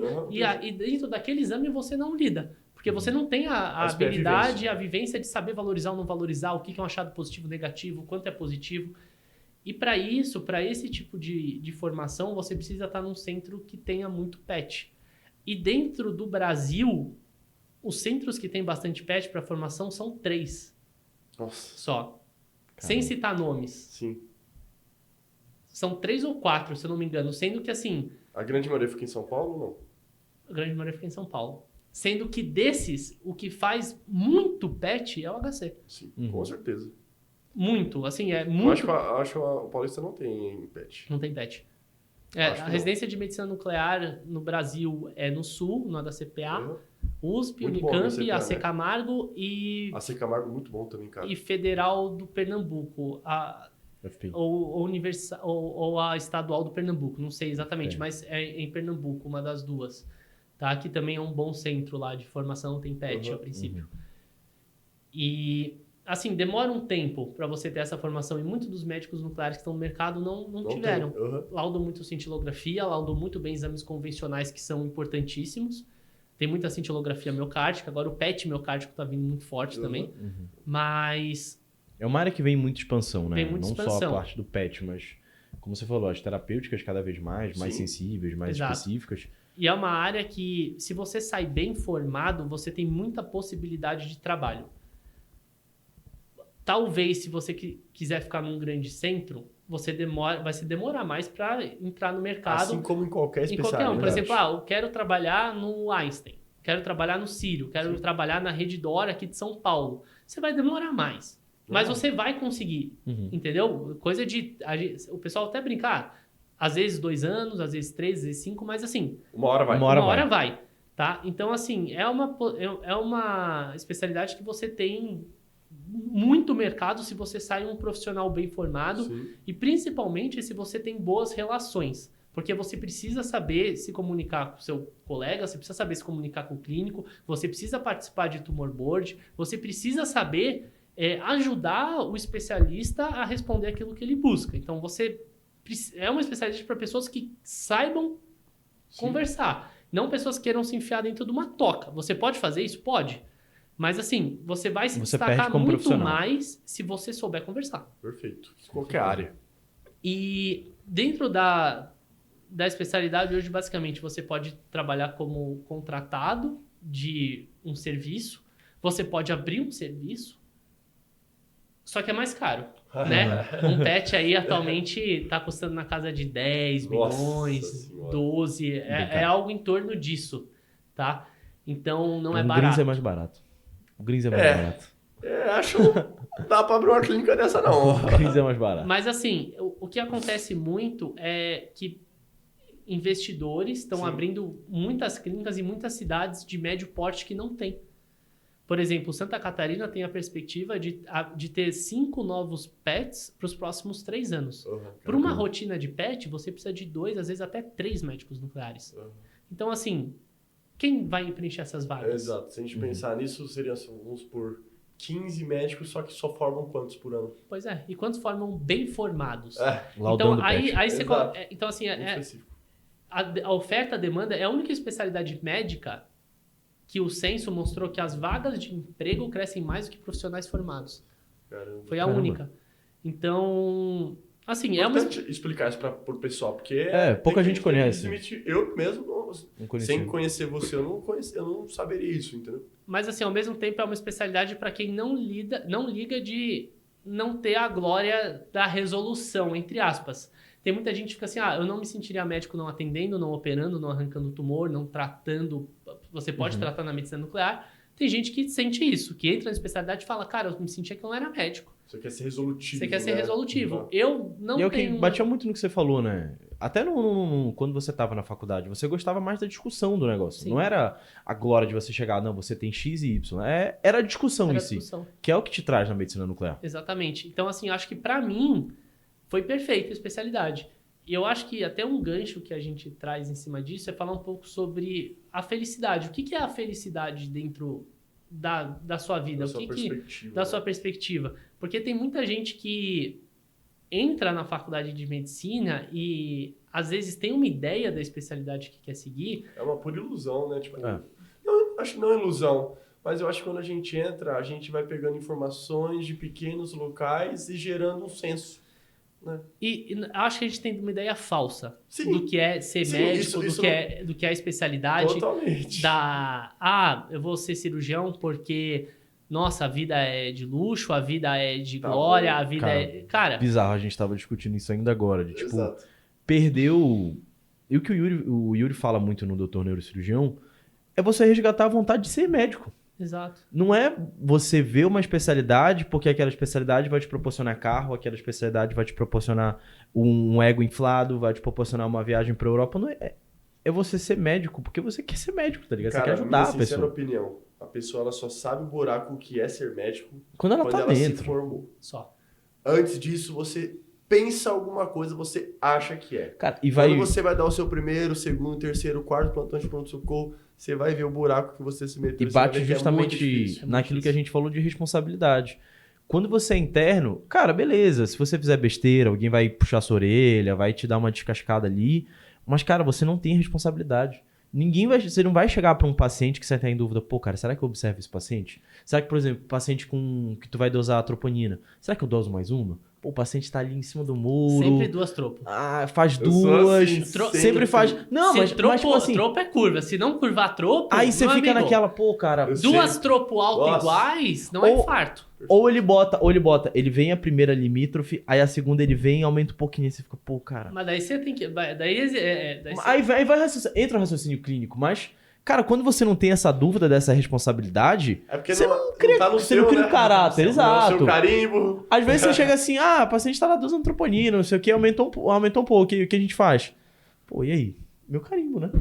Mas, cara, isso de responsabilidade você só aprende quando você se forma e quando você vai pra um cenário de guerra. Não, né? E a questão não é nem questão só do carimbo, é questão do paciente, cara. Exato. Porque você quer fazer o bem, velho. Exato. Se você libera o paciente, né? Exato. E aqui eu vou até contar um erro médico meu, que assim, eu não tenho vergonha de dizer que eu errei por cansaço, por estresse, por... Assim, eu sempre fui todo mundo vai cansar. Eu sempre fui uma pessoa que eu examinei todos os meus pacientes. Todos. Assim, o pessoal brincava comigo, falou, poxa, eu faço medicina Wi-Fi. Comigo é tudo à distância. Tinha colega meu de plantão que falava isso, comigo é medicina Wi-Fi. Tá doido. E eu falava assim, cara, que é isso? Eu auscultava o paciente com IVA, sempre auscultei todos os meus pacientes. Todo mundo. Sempre. Sempre. Eu olhava a garganta. Sempre, irmão. Tudo. Daí, eu lembro que teve um dia que eu tava ali, final de 48 horas de plantão. Eu lembro até hoje o nome do paciente, eu lembro do paciente, eu lembro... Cara, isso acho que até uma importância que depois eu vou voltar pro gancho da felicidade, é você confiar no que tá dentro de você. Mas eu lembro que o paciente chegou, era 3h30, 4 da manhã, eu bati o olho nele, tava com uma distensão abdominal absurda, e veio o paciente, tava distensão abdominal, uma dor abdominal, mas assim, bem clinicamente, só distendido. E o filho falou, doutor, ele bebe cachaça todo dia até cair há 30 anos. Daí eu pensei, beleza, é uma CIT descompensada, é uma escola descompensada, primo descompensação com a CIT, punção, rastreio infeccioso, tomo, vamos ver como tá esse paciente. A tomo tava meio demorando naquele dia, eu falei, vou pedir um raio-x de abdômen agudo, a partir disso eu vou tomar uma conduta, provavelmente vai puncionar, vai internar, enfim, vai fazer investigação para cirrose, aquela coisa toda. Aí, quando eu bati o olho nele, eu fui examinar, ele não tinha estigma de hepatopatia. Mesmo bebendo há 30 anos, ele não tinha. Não tinha parotidite, não tinha rarefação de pelo, não tava vermelho, não tava nada. Mastia, né? Nada, não tinha nada. Ele já entrou sem camisa. Ele entrou sem camisa porque era verão, tava muito quente, ele já tava sentado na cadeira de roda sem camisa. Então eu já fiz a ectoscopia ele muito rápido. Então assim, cara, mas bebe 1 litro de cachaça todo dia há 30 anos, cara, até que se prove o contrário, é cirrose. E assim, todo paciente eu fazia toque. Aquele paciente especificamente eu não fiz toque. Mas você fala de fazer toque em quadro de abdômen agudo. Abdômen agudo, sim, dor abdominal. Claro. IVA, toque retal é demais. Não, aí a avaliação tá demais. Fazia toque todo mundo. Não, fazer um exame completo, direcionado, né? Fazia Rumberg, testava o terceiro par, o quarto, quinto, sexto. Giordano na IVAS. E, cara, assim, aquele dia eu não fiz por pressa, cansaço, muita gente pra atender. Cara, eu fiquei com isso na cabeça. Ele voltou do raio-x, tinha bastante líquido dentro da barriga. Falei, beleza, uma cirrose e tal. Só que, cara, alguma coisa ficou na minha cabeça. Ficou na minha cabeça. Eu cheguei em casa, eu não conseguia dormir. Eu liguei pro meu colega que tava de plantão. Falei, cara, olha só, tira ele lá da sala da função. Tira agora. Porque, cara, tem alguma coisa aqui na minha cabeça que tá errado. Não faz sentido. Tem alguma coisa que tá errada. Não é possível, cara. Tirei o cara lá Cheguei no hospital, tirei o cara da sala. Os residentes da clínica ficaram me olhando ainda, tipo, nossa, o Xan tá doido.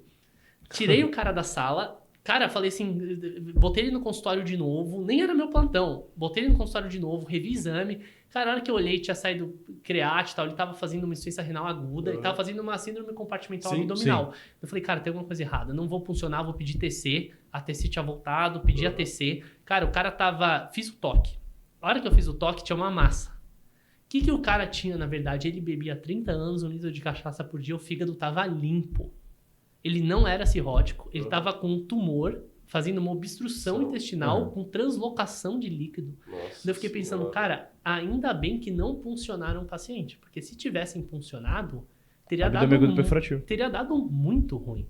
Uma perfuração na mas eu ia fazer um ultrassonzinho ali, Isso, mas assim, a questão é que com aquela quantidade de líquido dentro da barriga, você acha, às vezes não vê a alça. Não vê, entendeu? Ia ficar tudo hipericogênico, ali, hipo e já era, tudo misturado, uma loucura. Então assim... sei lá, a ultrassom não tá disponível também, quer fazer nas séries. Nesse dia, eu senti um peso muito... Eu falei, eu poderia ter prejudicado muito uma pessoa por cansaço, pressa. E eu lembro que dentro de mim aquilo não estava certo. E, cara, foi a mesma coisa quando eu saí da residência. Dentro de mim, aquele não era meu caminho. Perfeito. E durante a faculdade, muitas vezes as pessoas falam, poxa, você leva jeito para isso, faz, você vai se dar bem. Só que dentro, dentro não é de mim não era meu né? caminho, não era minha felicidade. E muitas vezes as pessoas, elas entram na medicina porque às vezes era o sonho de alguém da família. Porque às vezes ela entra na medicina e ela quer fazer uma especialidade porque o pai já é da especialidade. E ela fala, minha vida vai ser melhor, é o sonho que meu pai, eu opere com ele, ou alguma coisa. E ela tem esse imprint de um sonho externo que não é dela. A pessoa nem se questiona o porquê que eu tô... Foi imposto, né? O porquê que eu tô aqui. Sabe, às vezes não é nem imposto, mas é uma coisa tão repetida que virou a verdade do querer daquela pessoa. Sim. E eu acho... tem maturidade com 17 anos. E eu acho que eu sempre fui muito questionador nesse sentido. Eu sempre questionei muito a minha trajetória do tipo, será que eu tô onde eu devo estar? Será que aqui é o lugar que eu devo estar? Será que o que eu tô fazendo é certo dentro dos meus valores, dentro dos meus princípios? E eu acho que esse questionar ao longo da vida fez com que eu passasse em muitos lugares, conhecesse muitas pessoas, coletasse muitos exemplos bons e muitos exemplos ruins, aprendesse com os dois e me fizesse ser a pessoa, o profissional, o residente, o mentor, o coordenador que eu sou hoje, o amigo, o colega de vocês que eu sou hoje. Eu acho que, cara, nada que eu passei hoje eu olharia para trás e não gostaria de passar de novo. Sim, até Nada. porque criou quem é o Chan, né? Totalmente. E assim... Você só tá aqui hoje porque o que você fez no passado te trouxeram aqui. Me trouxe aqui. E, cara, isso pra mim acho que é uma... Assim, de aprendizado que eu poderia passar seria assim... Entenda que, por mais que você não entenda o porquê que aquilo Hoje, tá né? acontecendo, Hoje, cara, faz o melhor que você pode fazer, porque às vezes aquele melhor vai te propiciar uma oportunidade que você nem imagina. Mas Que vai te levar para um É lugar que é a sua felicidade, que, cara... Exatamente isso. Tava conversando com um dos nossos chefes lá da medicina nuclear que comentou que o irmão era cirurgião vascular aqui em São Paulo, muito bem estabelecido, ganhava muito dinheiro, largou tudo, foi fazer medicina de família no Havaí. Que isso, cara. Entende? Então, assim, o que é a felicidade? Tem gente que fala assim, eu quero ser cirurgião vascular, meu Deus, se eu fosse cirurgião endovascular igual o cara era, eu não largaria nunca, porque é meu sonho. E o cara era e falou, não estou feliz, eu vou mudar de vida. Então, assim... A gente às vezes tem uma pressa de sair da faculdade, Totalmente. entrar na residência. Às vezes a gente acha que com 23 anos a gente tá velho para começar uma residência. Tá pronto. Às vezes, hoje eu tô com 31, eu acho que eu tô na minha melhor fase possível para começar uma residência médica. Sim. Que bom, cara. Entende? Então, eu vejo meus colegas com 25, tem uma R3 que tem 25, 26 anos. E às vezes eu fico assim, será que, imagina se eu fosse R3 com 26? Cara, eu tenho certeza que eu seria um profissional pior, porque dentro do que eu era com 25, 26, eu não conseguiria ter o mesmo aprendizado, a mesma abordagem, a mesma visão que eu tenho hoje com 31 para encarar a residência de outra forma. E eu acho que o que eu vivi mais novo foi muito importante para minha vida Essa também. história, né, cara? Não tem como o nosso futuro não ser impactado diretamente pelo nosso passado e presente. Não tem. Impossível. Caramba, tu foi poético. Hein? Fui.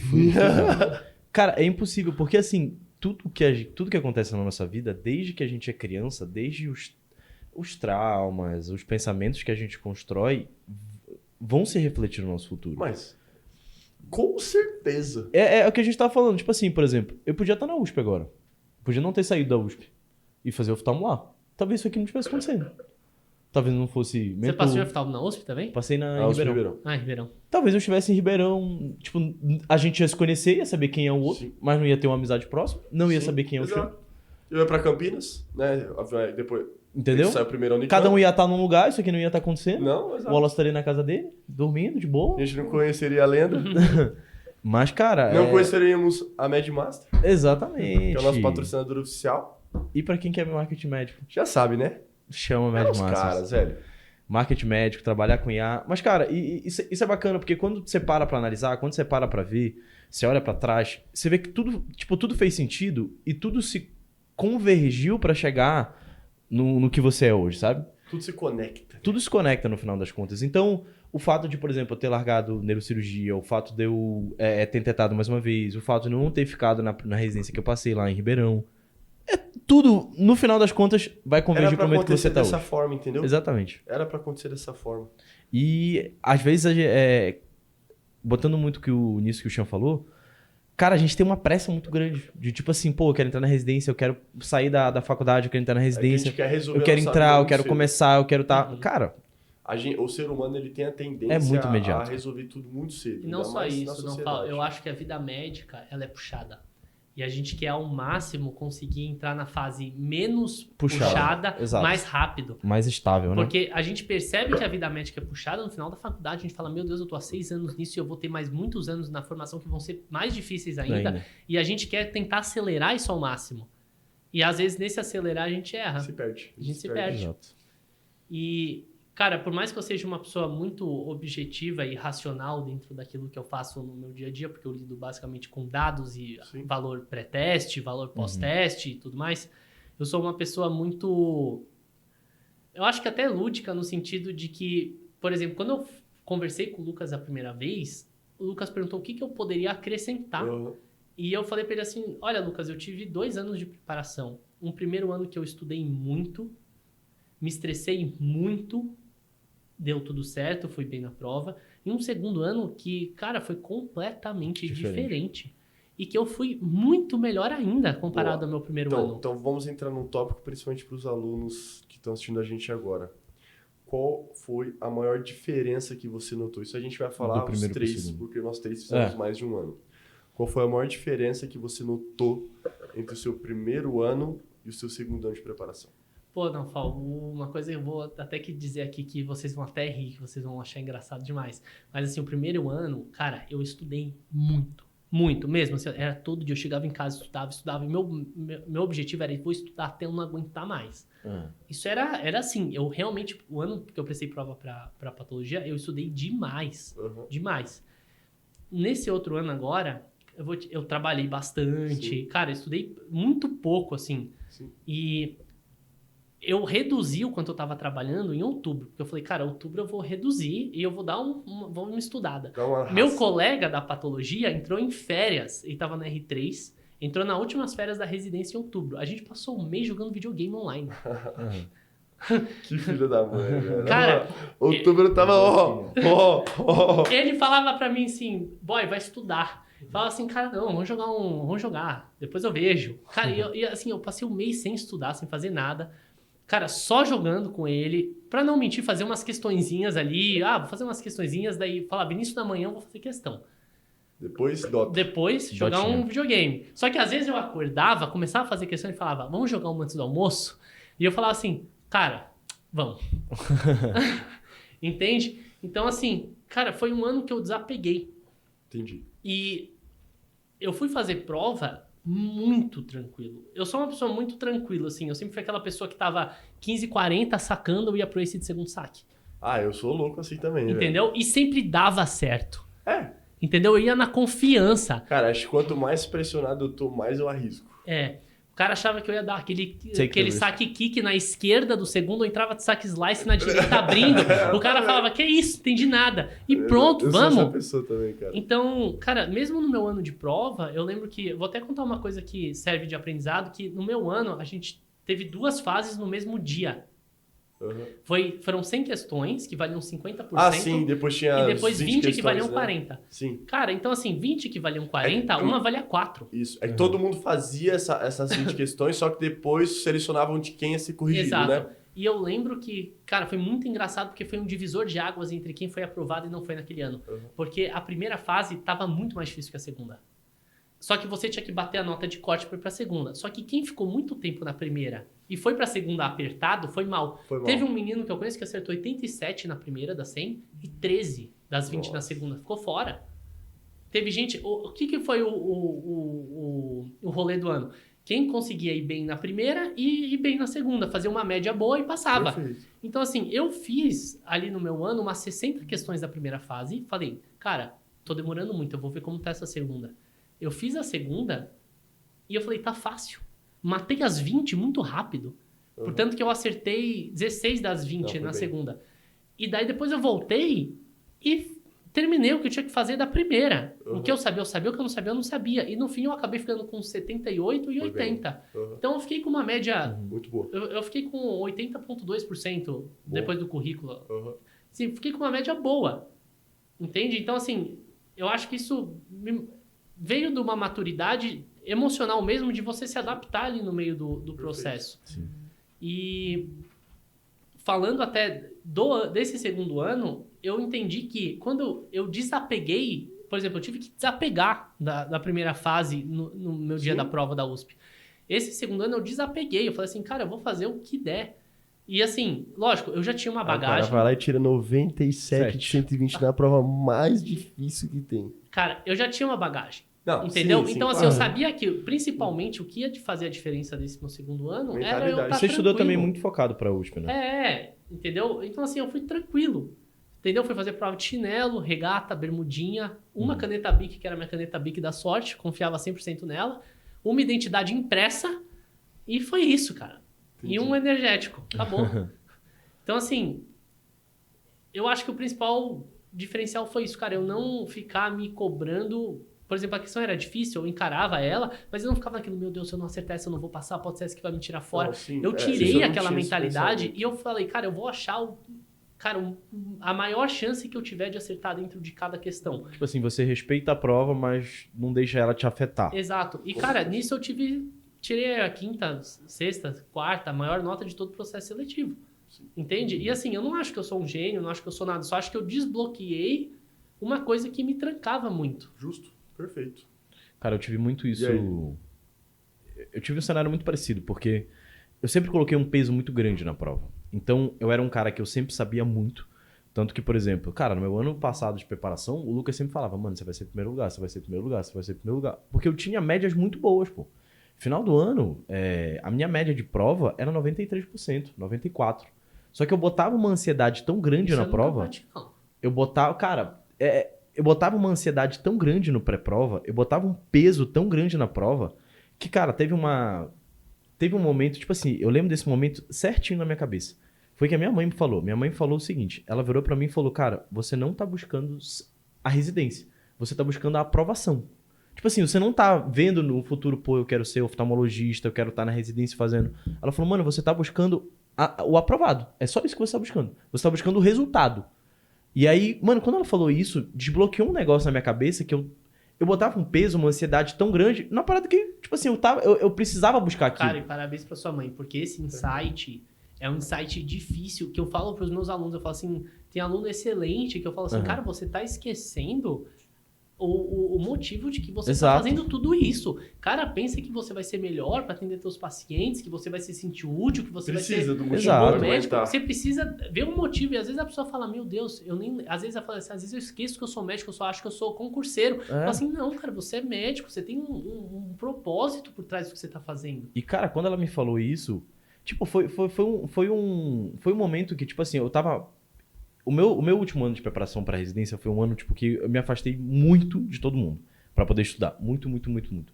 Minha mãe tava com uma gripe e aí, tipo assim, ela veio falar comigo. Eu falei, isso aí é gripe, não sei o que e tal. Tipo, descansa, fica de boa.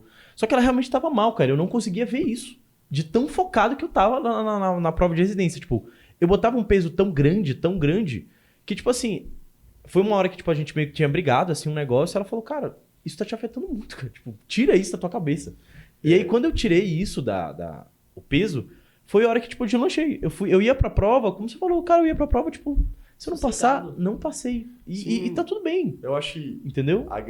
Essa diferença de mentalidade, de tirar esse peso.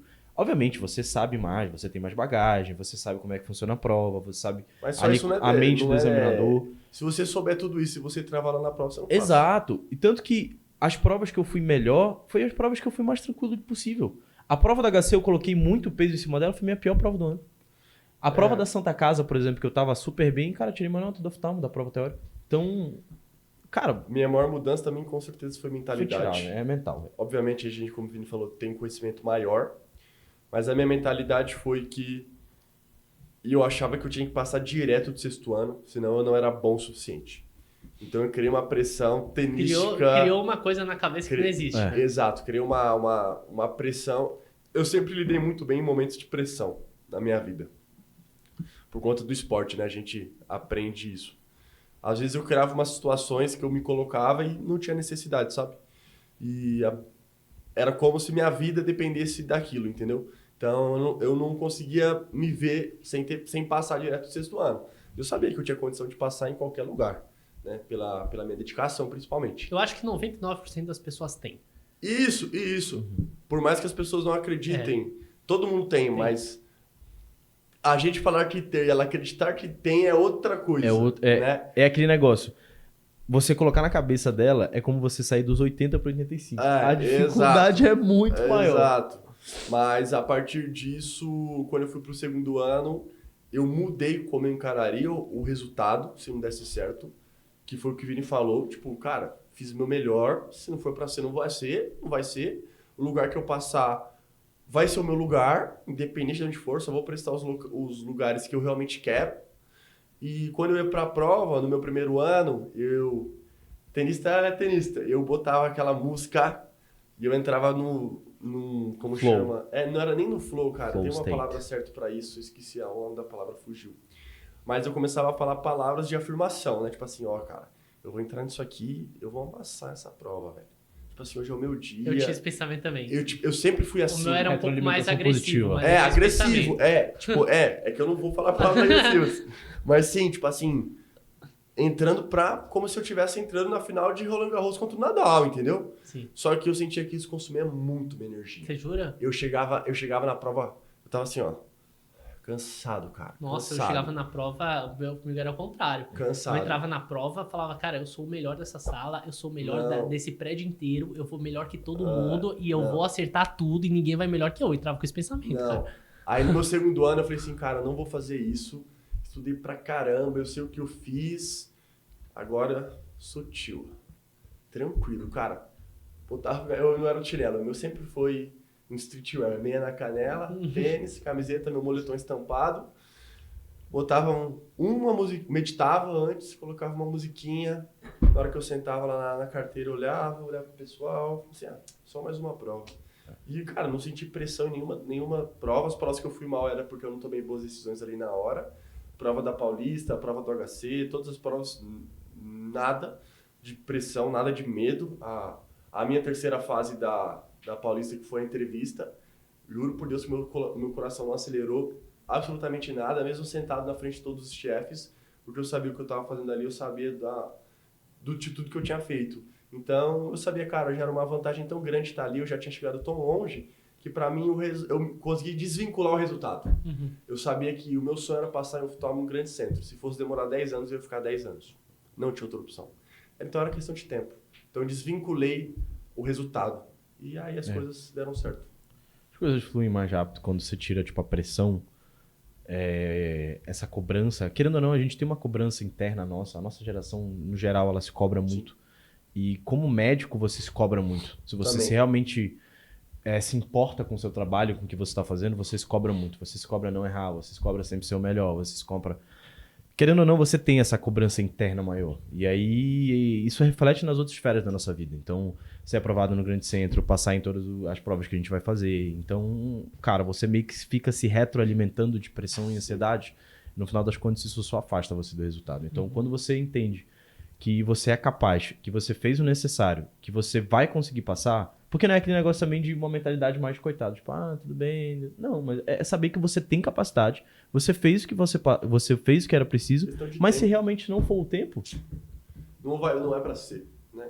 Então, mais um sétimo talk. Um sétimo talk hoje mais focado em explicar o Chan, explicar para vocês um pouco do que é medicina nuclear. Coordinator. Desmistificar realmente a especialidade.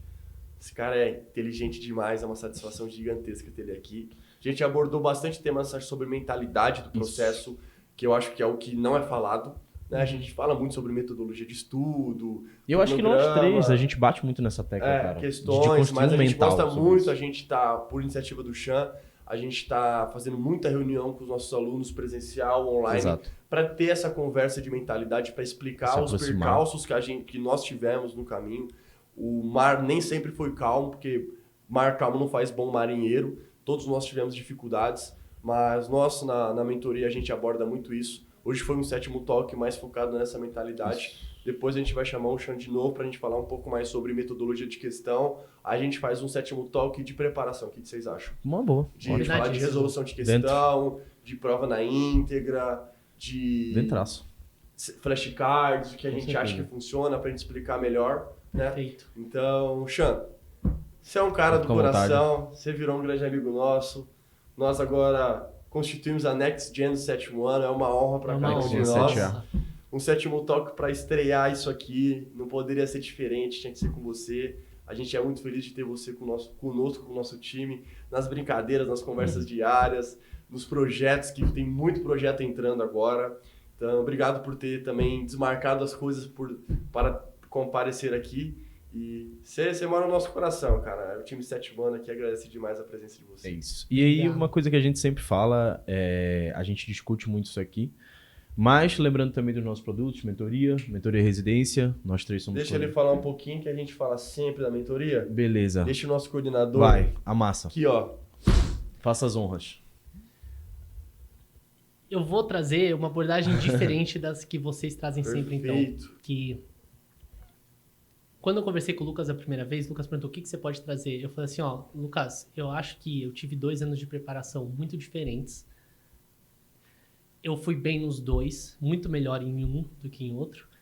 Mas eu acho que eu aprendi no segundo ano que o sofrimento ele não precisa ser tão grande quanto ele parece. E eu falei, cara, pra ele assim, ó, eu não tô nem aqui buscando remuneração. Eu falei pra ele, não sei quando você vai me pagar, não sei se você vai me pagar, mas assim, eu tô aqui porque eu quero poder passar adiante o que eu aprendi. Eu busquei ele pra isso. Eu busquei ele com um pensamento, com um intuito lúdico. Porque é o que eu falei pra vocês, por mais que eu seja muito racional, eu acho que a vida ela é subjetiva. A felicidade é subjetiva, os nossos dias, o que a gente vai chegar feliz ou não no final do dia é subjetivo, é variável. Entende? Às vezes é uma pequena coisa que faz seu dia feliz ou seu dia ruim.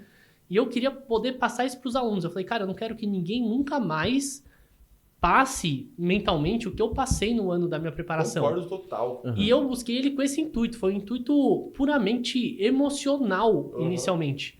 E ele falou, tá bom. A gente precisa de uma pessoa a mais. Você veio num momento perfeito, certo. Aparentemente tinha uma outra pessoa que ia fazer a função que eu fazia. Não deu certo. Eu entrei do nada. Sim. Assim, a vida me colocou ali. Foi assim, parece que caiu do céu um dia. Fale com o Lucas. Surgiu o Lucas no meu Instagram. Mandei mensagem, conversamos. Cara, em poucos dias deu tudo certo. Foi uma coisa muito absurda. E eu acho que hoje, o que eu vejo, assim, que... Lógico, além da organização, do cronograma, uma pessoa cobrando, uma pessoa ajustando detalhes de métrica, detalhes de tudo. Além de tudo isso, eu acho que o que faz muita diferença e que eu sinto que faz muita diferença para os meus alunos é eu conseguir manter eles estáveis. Porque tem aluno que, cara, é só manter.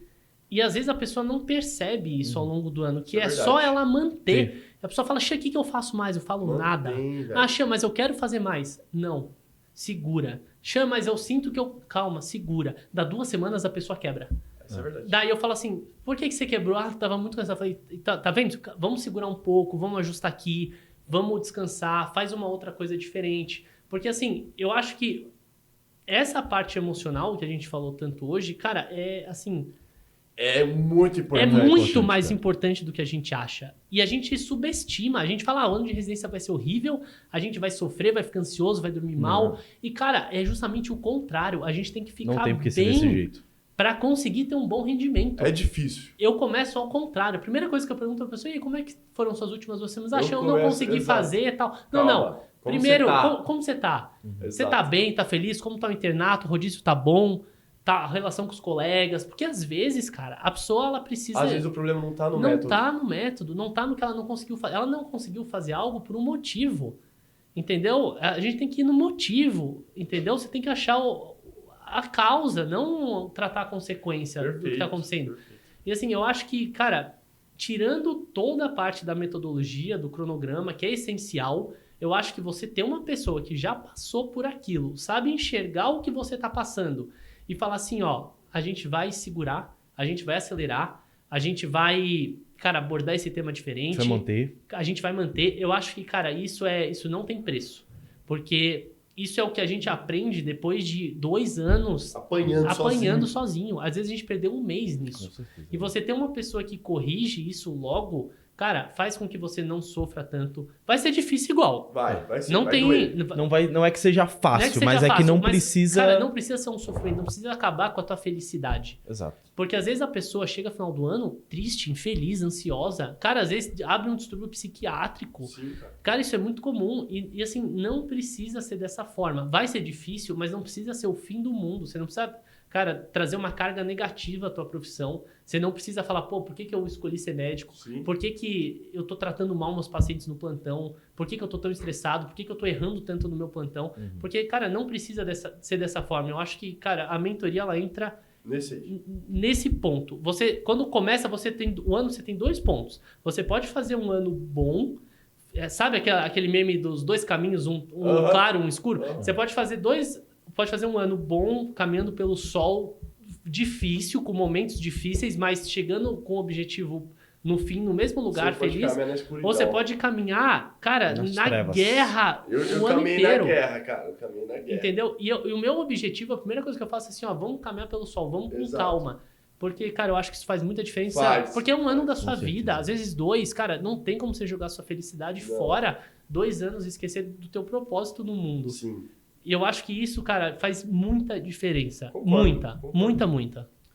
É isso aí. É isso aí. Pessoal, mais um 7º Talk feito. Agradecer novamente o pessoal da MedMasters, nosso patrocinador. Como sempre, os caras são mexer com marketing médico, empreendedorismo. Se você quiser dar um boom aí também no seu consultório, chama o pessoal da MedMasters, que eles estão patrocinando aqui e consegue dar uma geral nos Instagrams aí. Beleza? É isso, galera. Tamo junto. Até a próxima. Valeu. Abraço.